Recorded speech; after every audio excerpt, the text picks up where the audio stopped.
The world simply can't get enough of the British royal family. We stay up late to watch their weddings, and we delight, empathize, and gawk when they suffer celeb-style wardrobe malfunctions. Here are the most hysterical royal wardrobe mishaps to date. The former Camilla Parker Bowles, now officially known as the Duchess of Cornwall, is a somewhat controversial entry to the royal family, having married Prince Charles in 2005 after a long relationship that began when he was still married to Princess Diana. The world has slowly warmed to the future king's true love, but perhaps she unofficially became a true royal, not when she married into the Windsors, but when she experienced her very own embarrassing wardrobe malfunction. In July 2015, she arrived at St. Mary Magdalene Church in Norfolk, near the royal family residence at Sandringham, to attend the christening of her husband's granddaughter, Princess Charlotte. She wore a tasteful pale blue ensemble with a matching hat for the occasion. On the way to meet the Archbishop of Canterbury at the door, a random gust of wind came out of nowhere and aggressively threw up the skirt portion of the dress. She adeptly kept things less embarrassing than they could have been by holding the dress down with her handbag, and even managed to laugh off the near faux pas. The royal family is quite large, with all of the various nieces, nephews, and cousins of Queen Elizabeth II, hyper aware of just how many people would have to die for them to become the monarch of the British Empire.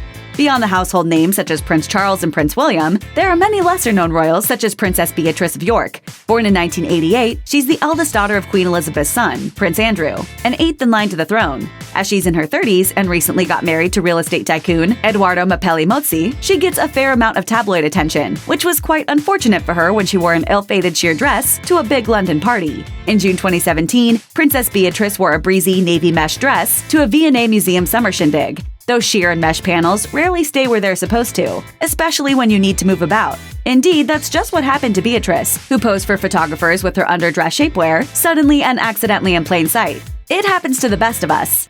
I don't know if you're aware of the contraptions.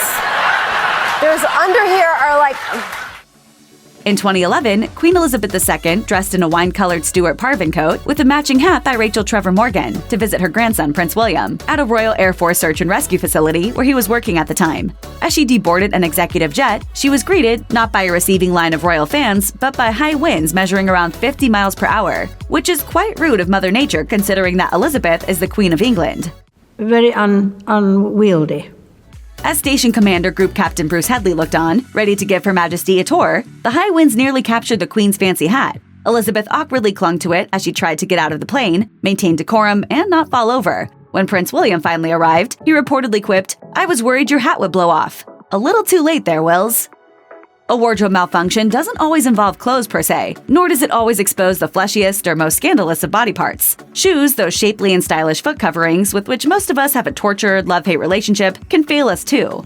Unsurprisingly, they can also fail a duchess and turn a regular run-of-the-mill photo opportunity into a hilarious moment straight out of a movie where Sandra Bullock plays a clumsy undercover investigator. In February 2018, a pregnant Kate Middleton visited Action on Addiction, a drug treatment center in Essex. She approached the receiving line of nervous hosts and well-wishers, who all dutifully stood just next to a metal grate. Middleton confidently strode up to greet them, only to have the pointy heel of her shoe lodge in the grate. Unlike a romantic comedy character, she somehow managed to avoid toppling or losing her balance, and gracefully freed herself from the offending drainage device without too much trouble. Prince Charles and Lady Diana Spencer's big day was the fairy tale wedding of the century. The nuptials between the heir to the throne and a beautiful, young, charming blue blood were watched by tens of millions around the globe and introduced Princess Diana to the world. She would, of course, go on to become a pop culture icon and tireless humanitarian. But at the time of the July 1981 ceremony, Diana was just 20 and understandably nervous about her extremely public and important wedding. According to The Express, as Diana arrived at St. Paul's Cathedral in London, she decided to apply one last finishing touch, a spritz of her favorite perfume. However, because she was so nervous, Diana was a little clumsy and somehow managed to spill the whole bottle of perfume over her dress. According to Diana's makeup artist, Barbara Daly, in the book Diana the Portrait, the two women tried in vain to clean up the unsightly stain on the front of the dress. Daly said she advised Diana to hold the dress on the side of the stain, making it look like she didn't want to step on the gown. So that's apparently what Diana did, except for those moments when she held her bouquet or her hand over the blemish instead. English designers David and Elizabeth Emanuel created Princess Diana's stunning, highly memorable wedding dress, which is perhaps so stunning and memorable because of its impossibly long train. However, a 25-foot train is as impractical as it is amazing. All that material had to go somewhere while Diana traveled to her wedding at St. Paul's Cathedral, so she and her bridesmaids had to just kind of stuff it into a carriage as best they could. The material was so delicate that along the relatively brief ride to the church, all 25 feet of that train became hopelessly wrinkled. As Diana arrived, and just before she walked down the aisle with the world watching, her bridesmaids worked quickly to try to press and shake the wrinkles out of the gown. But nothing worked. As a result, Diana walked down the aisle with a very vast and vastly wrinkled train. However, she still managed to look breathtaking throughout the unforgettable event. Check out one of our newest videos right here. Plus, even more Nicki Swift videos about your favorite royals are coming soon. Subscribe to our YouTube channel and hit the bell so you don't miss a single one.